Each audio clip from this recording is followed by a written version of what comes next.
Moonnamkutty government U P സ്കൂളിൽ പരിസ്ഥിതി ദിനാചരണം നടത്തി. സ്കൂൾ രക്ഷാധികാരി പത്മനാഭപിള്ള ഉദ്ഘാടനം ചെയ്തു. Kayamkulam Moonnamkutty government U P സ്കൂളിൽ പരിസ്ഥിതി ദിനാചരണം സംഘടിപ്പിച്ചു. സ്കൂൾ രക്ഷാധികാരി പത്മനാഭപിള്ള ചടങ്ങ് ഉദ്ഘാടനം ചെയ്തു.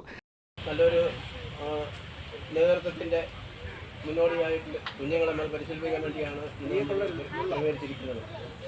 ഇതുപോലെ നമ്മൾ വൃക്ഷത്തൈകൾ വളരുന്നു, നടന്നു, അതിന് വെള്ളമൊഴിക്കുന്നത് വളരുന്നു. ഇതേപോലെയാണ് നമ്മുടെ കുഞ്ഞുങ്ങളെ പഠിപ്പിക്കാൻ വിടുന്നു, അവർ പഠിക്കുന്നു, പല രീതിയിലാകുന്നു.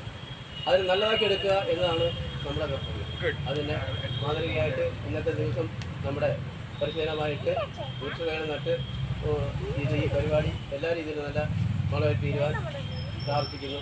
ഇത് ഏകദേശം നമ്മൾ അനുഗ്രഹിക്കുന്നു. SMC ചെയർമാൻ ജേക്കബ് മാത്യു അധ്യക്ഷനായി. സ്കൂൾ ഹെഡ് മിസ്ട്രസ് ശ്രീലത സ്വാഗതവും eco club convener Jiji Thomas കൃതയും പറഞ്ഞു. ചടങ്ങിനോടനുബന്ധിച്ച് വൃക്ഷത്തൈകൾ നട്ടു. ചടങ്ങിൽ KG Santhosh, S Adarsh, K Sreekumar, Kattachira Santhosh, VK Raghunathan, Akash Unnithan, Jayakumar നമ്പിയുടേത്, Sasidharan, Ajith, Pushpakumar, മറ്റ് അധ്യാപകർ, PTA അംഗങ്ങൾ, കുട്ടികൾ എന്നിവർ പങ്കെടുത്തു. CDNet news, Kayamkulam.